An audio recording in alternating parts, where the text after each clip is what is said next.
ମା ମା ଆରେ କଣ ହେଲା ଏତେ ବଡ ପାଟିରେ କାଇଁ ଡାକୁଛୁ? ମୁଁ ଭାବିଲି ଘରକୁ ପ୍ରଳୟ ଆସିଛି। ମା ପ୍ରଳୟ ଆସିଛି ନା ଆସିଗଲାଣି? ପ୍ରଳୟ? ହଁ ମା ପ୍ରଳୟ ଘରକୁ ନଣନ୍ଦ ଆସିଛନ୍ତି। ହଁ ସେ ସବୁ ତ ଭଲ କଥା। ମା ସେ ମୋ ନଣନ୍ଦ ହେଇଥିଲେ ଖୁସିର କଥା ହେଇଥାନ୍ତା। ମା ସେ ଆପଣଙ୍କ ନଣନ୍ଦ। ଓ ଆର ଥର ତ ଆସିଥିଲା ଏତେ କାମ ଲଗେଇ ଯାଇଥିଲା, ଆଉ ଏଇଥର ଆସିବ ଆମକୁ ବସେଇ ଉଠେଇ ବି ଦବନି। ରହ ମୁଁ କଣ ଗୋଟେ ଭାବେ। ବୋହୁ ଶୁଣିଲୁ,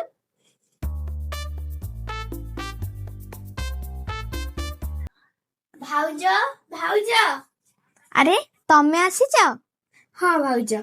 ଆଉ ତମ ବୋହୁ କୁଆଡେ ଗଲା କି? ସେ କଥା କୁହନି କୁହନି, ତାର ସକାଳେ ପରିବା କାଟୁ କାଟୁ ହାତ କଟି ଯାଇଛି।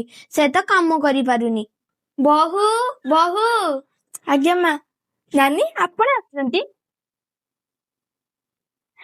ନାନୀ ରୁହନ୍ତୁ, ମୁଁ ଆପଣଙ୍କ ପାଇଁ ପାଣି ନେଇକି ଆସିଛି। ଯାହା ହଉ ଭଗବାନ ତା କଥା ଜାଣି ତମକୁ ପଠେଇ ଦେଇଛନ୍ତି। ତମେ ତ ଜାଣିଛ ମୋର ଯୋଉ ଅଣ୍ଟା ଦରଜ, ତାର ବି ସକାଳେ ହାତ କଟି ଯାଇଛି। ସେ ବି ଆଉ କାମ କରିପାରିବେନି। ତମେ ଯେହେତୁ ଆସିଲଣି ତମେ ଘର କାମ କରିଦେବନି?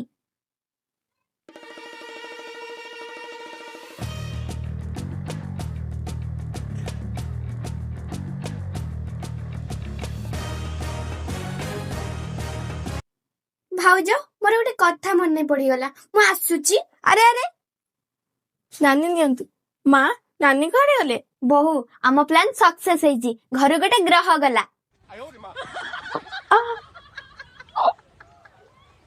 এই ଶାଶୁ ବୋହୂ ଭିଡିଓଟା ଆପଣମାନଙ୍କୁ କେମିତି ଲାଗିଲା କମେଣ୍ଟ ମଧ୍ୟରେ ନିଶ୍ଚୟ ଜଣେଇଦେବେ। ଆଉ ଭିଡିଓ ଯଦି ଭଲ ଲାଗିଥିବ ତାହେଲେ ଲାଇକ୍ କମେଣ୍ଟ ସେୟାର କରିଦେବେ ଆଉ ସବସ୍କ୍ରାଇବ କରିବାକୁ ଜମା ଭୁଲିବନି। ଆମେ ପୁଣି ଦେଖାଉ ଗୋଟେ ନୂଆ ଭିଡିଓ। ରହିଲୁ। ଜୟ ଜଗନ୍ନାଥ।